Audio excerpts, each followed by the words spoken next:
할렐루야. 아버지 하나님 감사합니다. 오늘 이 밤에도 찬양으로 하나님 앞에 나가사오니 하나님 기뻐 명하여 주옵소서. 이 말씀을 받고자 합니다. 하나님 깨닫는 은혜 주시옵소서. 우리 주 예수 그리스도 이름으로 감사하며 기도합니다. 아멘. 오늘 말씀은 에베소 4장 25절로 32절 말씀입니다. 다 찾으셨습니다. 아멘. 한 구씩 기도갑니다. 그런즉 거짓을 버리고 각각 그 이웃으로 더불어 참된 것을 말하라. 이는 우리가 서로 지체가 됨이니라. 마귀로 틈타지 못하게 하라. 도둑질하는 자는 다시 도둑질하지 말고 엉뚱한 자에게 구제할 것이 이유야. 제 손으로 속하여 선한 일을 하라. 무릇 더러운 말은 너희 입 밖에도 내지 말고 오직 덕을 세우는데 소용되는 대로 선한 말을 하여 듣는 자에게 은혜를 끼치게 하라.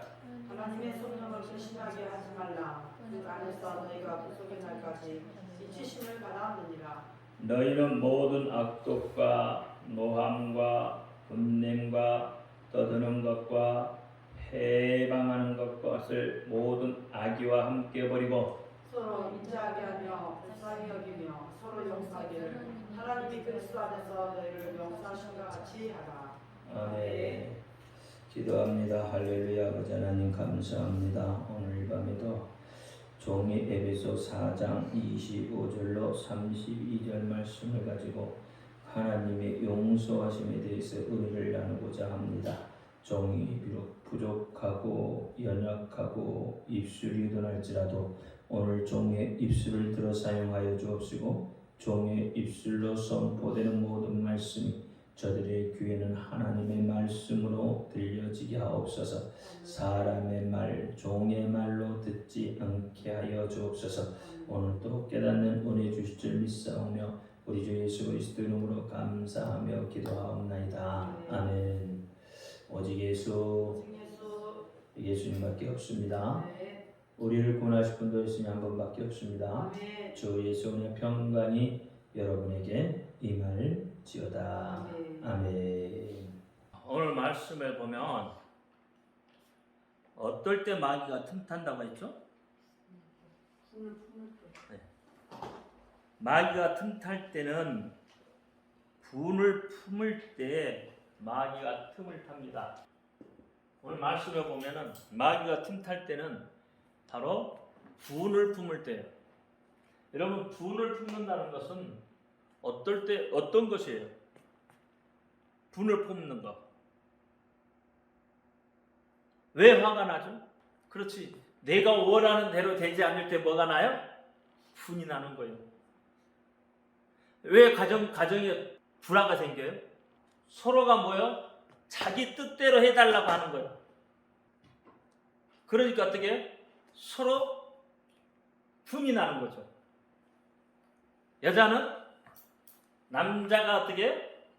자기 말을 안 들어준다고, 자기 뜻대로 안 된다고 하고, 남자도 동일하게 여자가 왜 내 말을 안 들어주냐는 거죠.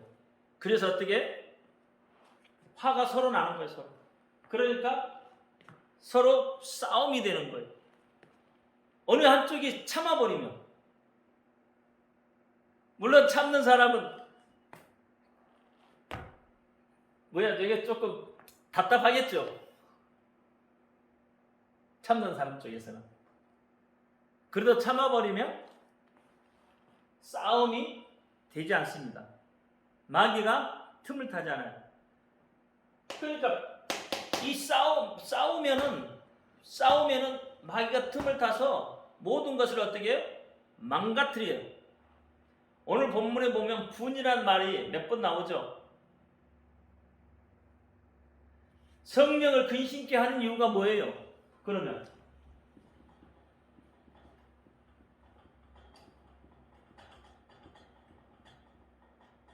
왜 성령이 근심한다고 그랬어요?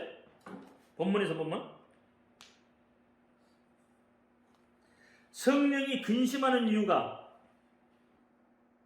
31절 보면은 너희는 모든 악독과 노함과 여기 분냄이란 말이 또 나오잖아요. 그렇죠? 분냄과 떠드는 것과 해방하는 것, 모든 악이 이것들이 어떻게 해요? 성령을 근심케 한다 이 말이에요. 하나님의 말씀을 선포하는데 떠드는 것도 성령이 근심해요. 왜요? 하나님의 말씀을 듣지 못하게 하는 방해꾼이 되는 것이기 때문에. 하나님의 말씀이 증거될 때는 정신을 똑바로 차리고 하나님의 말씀을 들어야 되는 거예요. 근데 막 떠들잖아요. 떠들면 어떻게 해요? 하나님의 말씀을 못 들어요. 떠드는 사람은 물론이거니와 옆에 있는 사람도 어떻게 해요? 하나님의 말씀을 듣지 못하게 된다 이 말이에요. 집중할 수 없게 돼요. 집중할 수 없으면 어떻게 되죠? 말씀을 깨닫지 못하는 거죠. 말씀을 깨닫지 못하면 성령이 근심을 하게 되는 거예요. 말씀은 누구의 말씀이에요? 하나님의 말씀이잖아요. 그렇죠? 전능자의 말하는 말을 듣지 못하도록 떠들어버리면 그래서 성령이 근심한단 말이에요. 이게 심하게 가면 성령을 해방하는 것으로도 갈 수가 있다 이 말이에요. 성령이 하시는 일을 방해하는 일이 된다 이 말이에요. 그래서 성령을 근심하게 하지 말아라. 이게 데살로니가전서 5장에 보면 성령을 소멸하는 이유가 되는 거예요. 데살로니가전서 5장 한번 볼까요?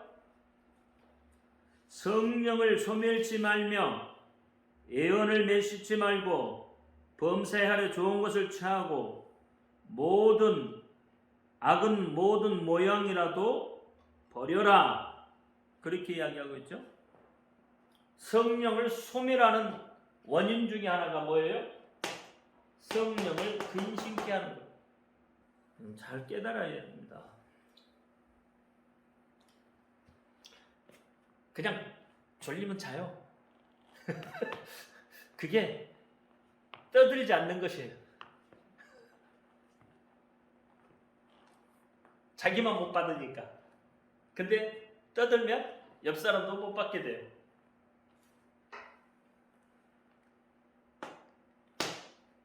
분을 품지 마시기 바랍니다. 분을 품으면 성령이 근심해요. 여러분 삶도 되는 게 없어. 분을 품으면 되는 게 없어요. 그래서 분을 풀어야 돼요. 말씀에 보니까는 뭐라고 그랬어요? 해가 지기 전에 다 해결하라고 그러죠. 해 지기 전에 해결해야 돼. 저도 그거 잘 안 돼.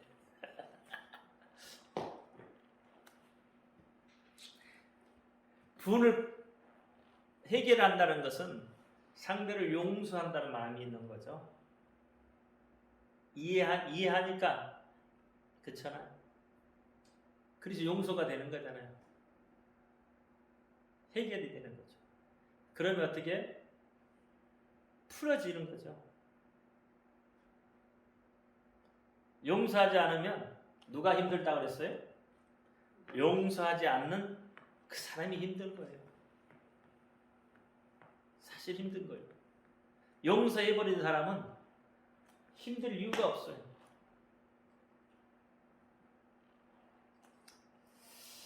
자, 오늘은 그리스도 안에서의 용서인데요. 우리의 신앙이라는 것은 어떤 것이 우리의 신앙입니까? 신앙이라는 게 뭘까요? 신앙이라는 게 어떤 게 신앙입니까?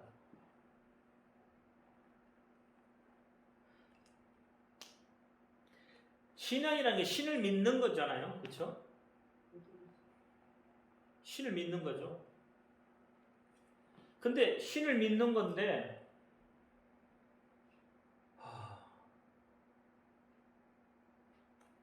우리가 신을 감동시키는 것이 맞는 건가요? 아니면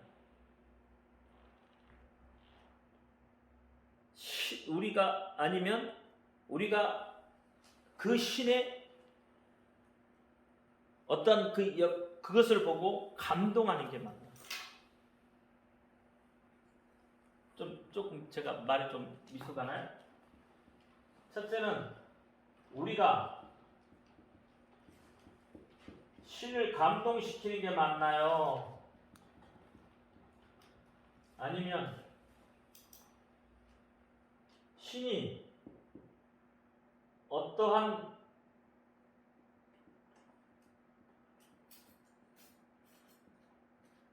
행위를 보고 그렇게 맞나? 아니면 신의 어떠한 말씀을 통해서 내가 감동받는 건가요? 이것은 내가 신을 감동시키는 거, 이것은 신의 말씀을 통해서 감동받는 거, 감동하는 거.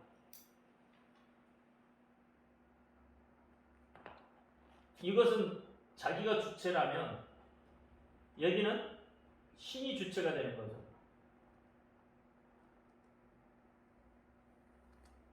어떤 게 맞을까?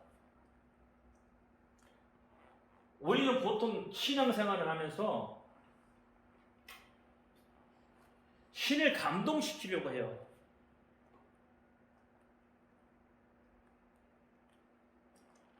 신을 감동시키려. 무엇을 열심히 하면 그것 때문에 신이 감동을 해서 내게 복을 준다고 생각을 한다는 거죠.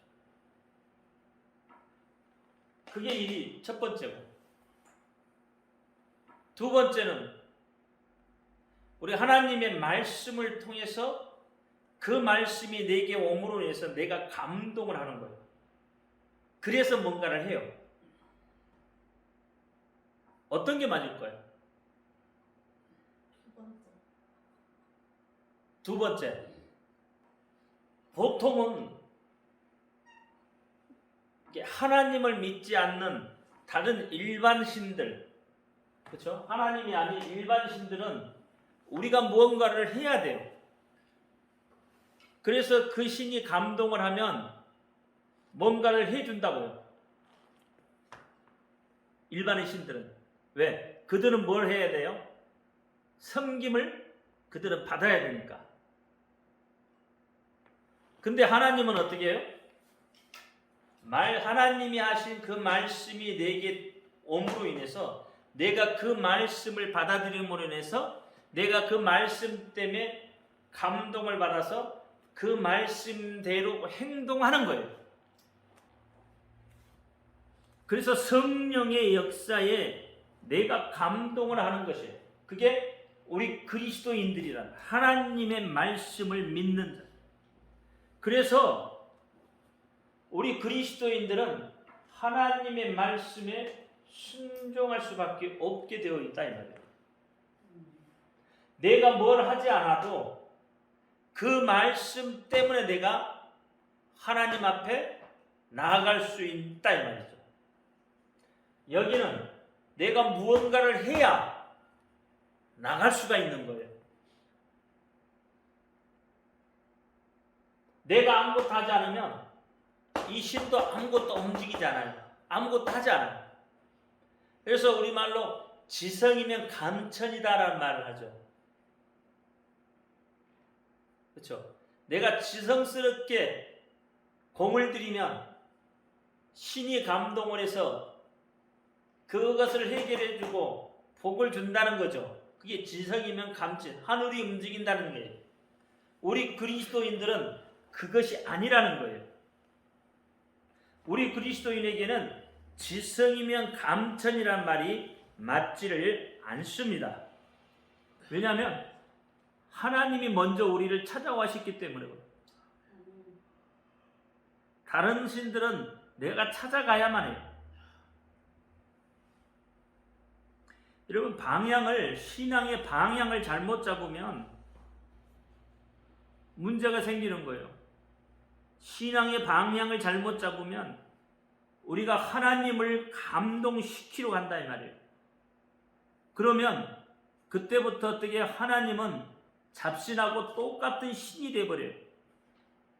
잡신의 위치로 하나님을 격화시켜버린다 이 말이에요. 여러분, 이 말이 아직 뭔 말인지 잘 이해가 안 되시죠? 이해가 되세요? 이게 하나님은 잡신들하고 그 근본 자체가 다르다는 거예요. 그래서 하나님은 재물에 감동하지 않습니다. 다른 신들은 재물에 감동을 해요. 우리가 하나님 앞에 재물을 드리는 것은 하나님을 감동시키기 위해서 재물을 드리는 게 아니라는 이야기예요. 하나님 나라가 이루어지기 위해서 그 재물이 필요하기 때문에 사도 바울이 말하는 것처럼 힘에 겹도록 재물을 드리는 것이지 하나님을 감동시키려고 재물을 드리는 게 아니라는 거예요. 하나님 나라가 확장되기 위해서 내가 힘이 겹도록 하나님 앞에 애물을 드리는 거예요. 그래서 하나님은 제사하는 믿음에 감동하지 않습니다.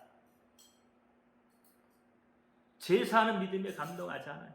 제사를 많이 드린다고요? 하나님 감동하시겠느냐는 거예요. 그렇지 않아요. 이스라엘에서 이번에 붉은 소 5마리를 미국으로부터 수입을 해갔어요. 붉은 소 5마리. 그러면 붉은 소 5마리인데 붉은 소 5마리는 흠이 없어야 돼요. 흠이 없는 어린 소예요.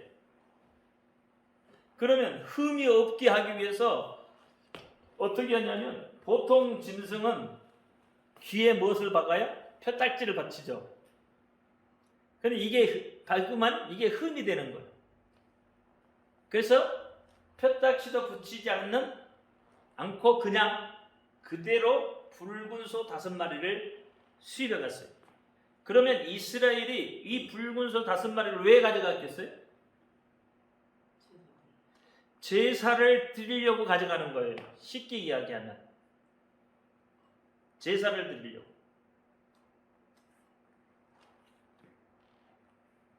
그러면 이스라엘에서 제사를 드리려고 하는, 다시 말하면 구약의 그것을 다시 회복하겠다는 거거든요. 성막의 그것을 다시 회복하겠다는 거예요. 그래서 2,000명의 나팔수들이 다 준비가 아마 돼 있는 걸로 알고 있거든. 어마어마한 일들이 벌어지기. 그러면 하나님이 이스라엘 백성들이 드려지는 그 제물을 하나님이 기뻐하시겠냐? 그 제사를 하나님이 기뻐하시겠느냐는 거예요. 구약에 보면은 그렇잖아요. 제사를 하나님이 기뻐한다는 이야기가 없어요. 기뻐하지 않아요. 그렇게 제사를 드리는 것을 드린다고 해서 하나님이 감동을 먹겠냐? 하나님이 감동하지를 않습니다. 그러면 하나님이 기뻐하시는 건 뭘까요? 하나님이 기뻐하시는 것은 이렇게 정성을 바치는 것보다도 회개하는 심령을 하나님은 기뻐하신다. 하나님 앞에 돌아오는 심령을 하나님은 기뻐하신다. 제사 100번 드려도 세상 나가서 세상 똑같이 살면 하나님이 기뻐하지 않는다. 상한 심령이다 말이야. 상한 심령을 하나님이 기뻐하신다는 거예요. 기뻐하신다. 회개하는 심령을 기뻐하시는 거예요. 시편 51편 17편에 보니까 하나님께서 구하시는 제사는 상한 심령이다 그랬어요. 한번 보세요. 시편 51편 17절 시작. 16절부터 한번 볼까요? 시작. 주는 제사를 즐기 아니하시나니 그렇지 않으면 내가 들었을 것이라. 주는 번제를 기뻐하지 아니하시나이다. 하나님의 구하시는 제사는 상한 심령이라. 하나님이여 상하고 통회하는 마음을 주께서 멸시치 아니하시리라. 이렇게 이야기하죠. 그러니까 여기에 보니까 제사를 즐기하지 않고 번제를 기뻐하지 아니한다. 그런데 하나님이 구하시는 제사, 하나님이 구하시는 제사가 있대요. 하나님이 구하시는 제사가 뭐래요? 상한 심령이다. 상하고 통회하는 마음. 이게 하나님이 기뻐하시는 거예요. 통회 자복하는 심령을 하나님이 기뻐하시는 거예요. 정성 들여서 뭐 하나님 앞에 올려드린다고 그것 기뻐하는 게 아니라 통회하고 자복하고 그런 심령으로 하나님 앞에 나오고 하나님 앞에 드려지는 것을 하나님이 기뻐하는 거다 이 말이에요. 교만한 마음으로 뭔가를 하나님 앞에 드려지는 것 하나님 기뻐하지 않는다. 그 예수님도 그렇게 이야기하는 거예요. 가부의 두렙돈 이야기 아시잖아요. 가부는 뭐예요? 두렙돈 한 끼 식사값이에요. 한 끼 식사값을 올려드렸는데 어떻게 했다고요? 예수님이 칭찬하시잖아요. 이 사람은 뭐예요? 통에 자복하는 심령으로 드리는 거예요. 근데 돈을 많이 낸 사람들은 어떻게 했어요? 봐주기를 바랬잖아요. 나는 이만큼 낸다고 하고 봐주기를, 그게 교만인 거죠. 어떻게 보면. 그러니까 그 재물을 하나님께서 기뻐하지 않는다. 하나님이 기뻐 받으시는 것은 이 가부의 두렵돈이라. 적게 낸다는 이야기 아니에요. 가부는 자기 환경에서는 최선을 다해서 자기의 전 재산을 낸 거예요. 그러니까 그 가부는 자기가 뭐예요? 힘에 겹도록 내는 거예요. 하나님이 구하시는 제사는 상한 심령이라 했어요. 시편 34편 18절 시작. 여호와는 마음이 상한 자에 가까이 하시고 중심에 통회한 자를 구원하시는도다 했어요. 마음이 상한 자를 어떻게 해요? 하나님이 가까이 하시고 통회하는 자를 구원하신다 그랬어요. 이 마음에 상한 자, 그 사람을 하나님께서 기뻐하는 거예요. 여러분 마음이 상해 있으면 하나님이 기뻐해요. 근데 그게 세상 것으로 상해 있으면 하나님 안 기뻐해요. 여러분이 어디에 지금 마음 둘 데가 없으면 하나님 앞에 나오는 것이 그게 상한 심령이에요. 하나님 앞에 나와서 울고 불고 기도하며 나가는 것이 통회하는 거예요. 그를 구원시켜주는 거예요.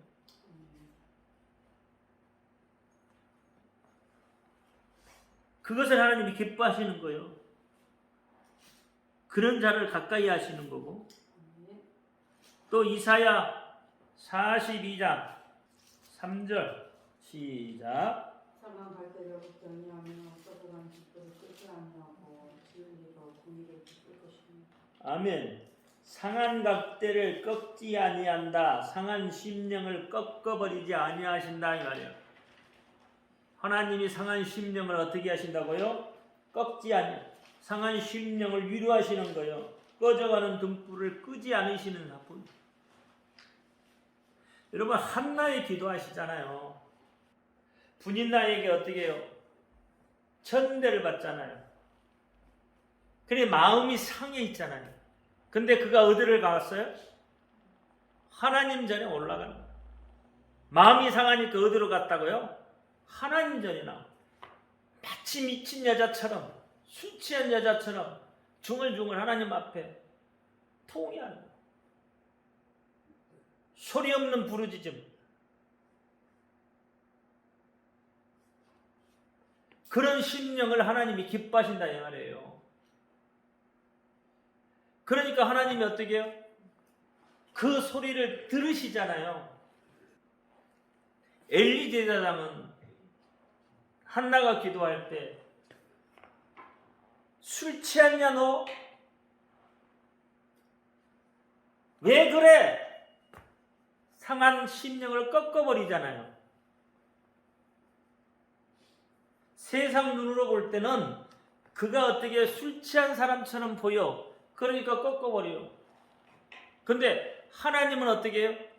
그 심령을 가지고 나오는 그를 하나님의 그 기도를 들으시잖아요. 들으시고 응답을 하시잖아요. 그래서 나온 애가 누구예요? 사무엘. 그리고 그 다음에 자녀가.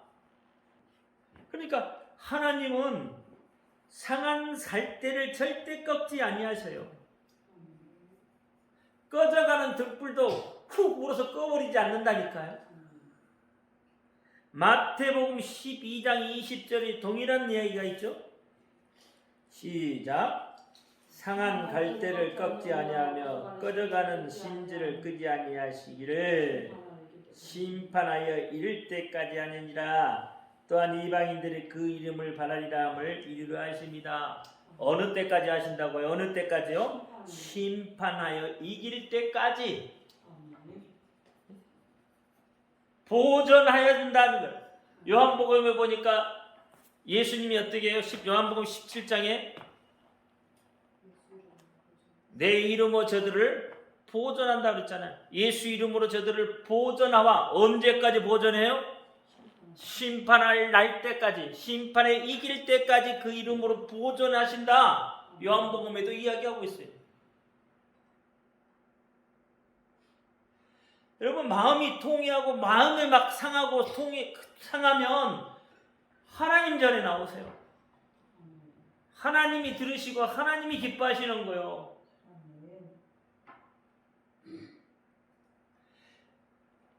그렇게 나왔을 때 하나님이 어떻게 해요? 용서의 손길을 내시고 여러분을 품어주시는 거예요. 이사야 61장 1절에 시작. 주 여호와의 신이 내게 임하였으니 이는 여호와께서 내게 기름을 부으사 가난한 자에게는 아름다운 소식을 전하게 하려 하심이라. 나를 보내사 마음이 상한 자를 고치며 포로된 자에게 자유를 갇힌 자에게 노임을 전파하며. 마음이 상한 자를 어떻게 한다고 하나님이? 고쳐주신다는 거예요. 여호와의 신이 내게 임하였으니, 여호와의 신이 성령이 내게 임하였으니 내 상한 마음을 어떻게 한다고요? 고쳐주신다. 여러분이 하나님 전에 나와서 기도하면 하나님이 어떻게 해요? 성령이 보내세요. 성령을. 계시록에 보면 어떻게 해요? 성도의 기도를 금그릇에 담아 하나님께 가져 올라가잖아요. 그러면 여러분이 기도할 때 상한 심령으로 기도할 때 성령을 보내시고 그 성령이 어떻게 해요? 여러분 속에 임하셔서 역사를 이루셔요. 어떻게 하신다고요? 마음이 상한 자를 고쳐주신대요. 포로된 자에게는 자유를 주신대요. 갇힌 자에게 노임을 전파한다는 거. 이게 우리가 뭔가를 해서 하나님이 하시는 일인가요? 우리가 하나님 앞에 막 하나님을 감동을 시켜서 하나님이 그렇게 하신 것이냐 이 말이에요. 여러분이 이 말씀을 들으면서 내 마음에 감동이 오면, 그렇잖아요. 그 말씀이 어떻게 내게 감동이 오면 내가 그 말씀 때문에 이렇게 되는 거죠. 그래서 그 말씀이 내게 힘이 되고 능력이 되고 그 말씀이 내게 권세가 되어져서 그 말씀으로 내가 선포하며 그 말씀대로 내게 이루어지기 때문에 그래서 내가 뭔가를 하나님 앞에 올려드리는 거죠. 근본적으로 다르잖아요. 쉬운 예를 들면 여러분 새벽기도 이야기하죠. 새벽기도. 그럼 새벽기도를 하면서 어떻게 해요? 하나님이 여러분이 잠을 안 잤기 때문에 새벽기도 나와서 잠을 안 잤기 때문에 하나님이 기뻐하셨겠냐고요. 그것 때문에 하나님이 기뻐하는 게 아니잖아요. 잠을 안 잤다고 하나님이 기뻐하는 게 아니에요. 그럼 무엇 때문에 하나님이 기뻐하는 거예요? 기도하라는 하나님의 말씀이 있어서 그 말씀에 순종하는 것이기 때문에 하나님이 새벽 기도를 기뻐하는 거죠. 잠 안 자고 나왔다고 해서 여러분 그거 하나님이 기뻐하는 게 아니라는 거예요. 그럼 우리는 보통 일본식으로 이야기하면 내가 잠을 안 자고도 새벽 기도를 했는데 이제 이렇게 되는 거죠. 내가 뭐요? 내가 잠을 안 자고도 새벽 기도 나와서 하나님 앞에 하나님을 감동을 시키려고 그렇게 했는데가 돼버리는 거예요. 그러면 그때 뭐야? 하나님이 뭐가 되는 거예요? 잡신이 되는 거예요. 종교를 만들어 버린다 이 말이에요. 이렇게.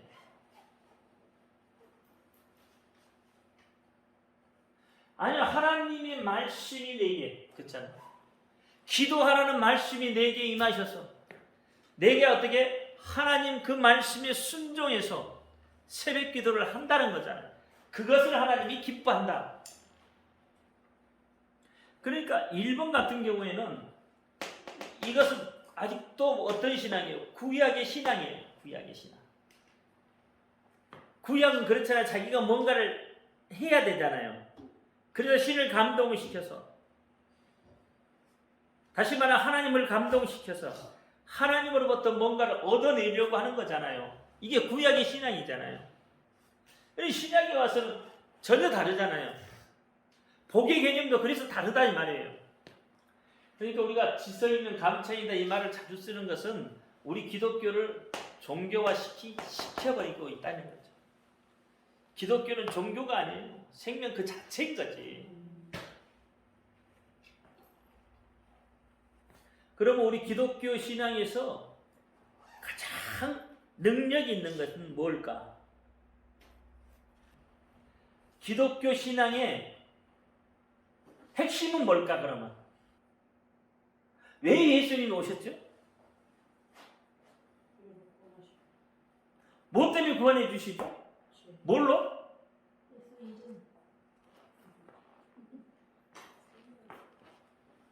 전부 우리 죄 투성이잖아요. 근데 그 죄를 가지고는 구원이 안 되잖아요.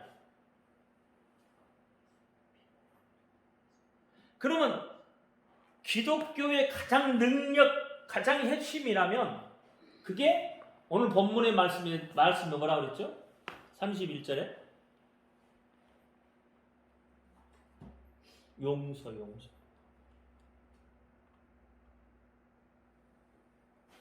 왜 예수님이 십자가에 못 박혀 죽으셨죠? 죽으시면서 하시는 말씀이 뭐예요?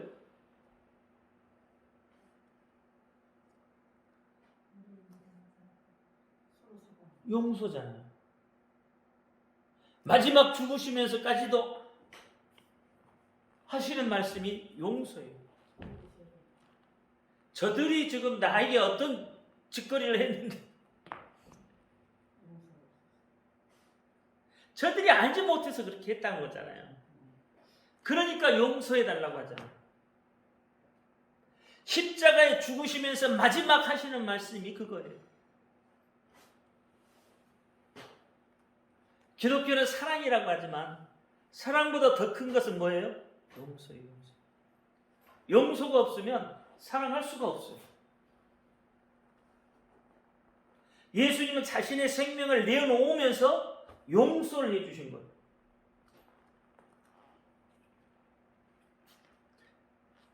스데반도 돌에 맞으면서도 어떻게 해요? 예수님처럼 마지막 그가 남긴 말이 뭐였어요? 예수님처럼 동일한 말. 용서했어요.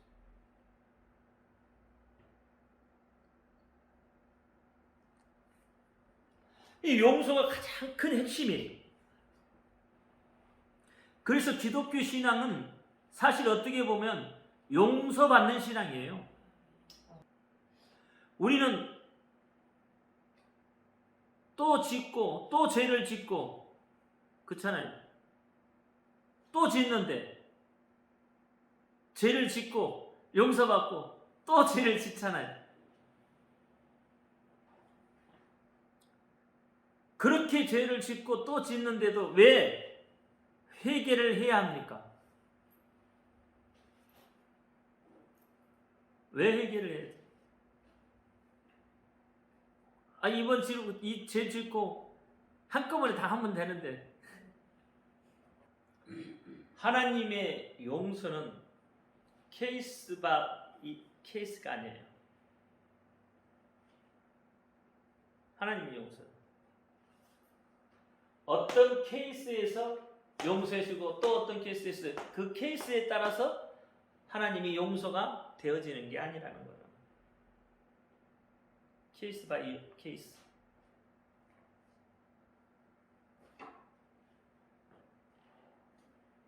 다시 이야기하면 어떤 케이스는 하나님 용서해주고 어떤 케이스는 용서 안 하고 용서했다 용서 안 했다 그런 용서가 아니라는 겁니다.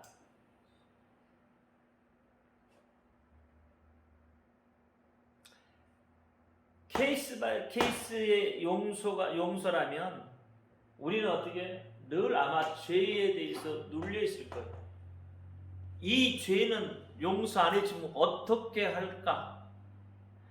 지난번에 똑같은 죄를 지었는데 이번에도 또 똑같은 죄를 지었는데 하나님이 용서하지 않으면 어떻게 할까? 죄라는 놈에게 눌릴 수밖에 없죠. 그러니까 자유가 없는 거죠. 여러분 그런 생각 안 해보셨어요? 똑같은 죄를 또 지고 그리고 두 번, 세 번 짓고 나면은 이제 하나님이 나 용서 안 해줄 것 같잖아요. 안 그래요? 똑같은 죄 한두 번 하나님이 용서해 줄 것 같은데 세 번, 네 번, 한 다섯 번 정도 되면 하나님이 이제는 이놈의 새끼 용서 안 해 하면 하나님이 그러지 않을까? 그렇다면 그게 케이스 바이 케이스가 되는 거죠. 죄에 눌릴 수밖에 없잖아요. 그러니까 행복이 무엇인지 자유가 무엇인지 알 수가 없게 되는 거예요. 왜? 용서에 대한 것을 모르기 때문에. 마치 우리 인간들이 용서하는 것처럼 하나님도 그렇게 용서하실 것이라는 생각 때문에 그런 생각들 때문에. 그러니까 죄에 눌려서 살 수밖에 없고 행복할 수가 없는 거예요. 왜? 우리는 연약한 자들이잖아요. 내 의지하고는 상관없이 죄를 지을 수 있잖아요. 동일한 죄를 또 지을 수 있잖아요.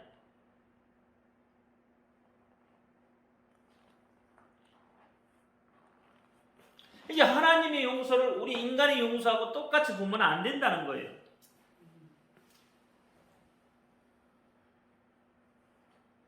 우리 인간의 용서하고 똑같이 보면 모든 순간순간에 다 눌리고 갇히고 불안하고 초조하게 할 수밖에 없는 삶을 살아요.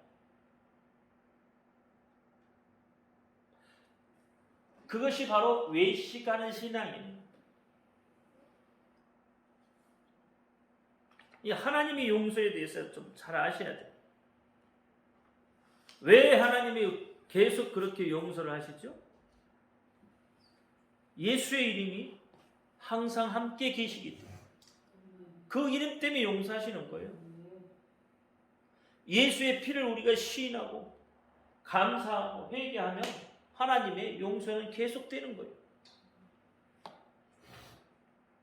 하나님의 용서가 놀라운 것은 바로 항상 나를 용서하고 있고 그 용서의 능력이 내게 그 용서가 능력이 되어서 내게 흐르게 되어지는 거예요.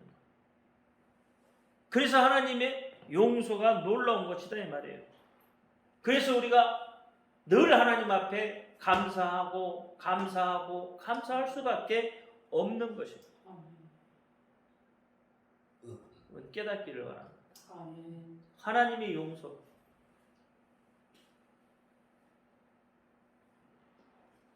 성령을 근심케 하지 마시기 바랍니다. 성령을 근심케 하면 하나님의 용서가 더뎌요. 기도하라. 할렐루야. 아버지 하나님 감사합니다. 오늘 아버지 주신 말씀 기억하게 하옵소서. 그 말씀 따라 살아갈 수 있도록 하나님 도와 주옵소서. 우리 예수 그리스도 이름으로 감사하며 기도하옵나이다. 아멘.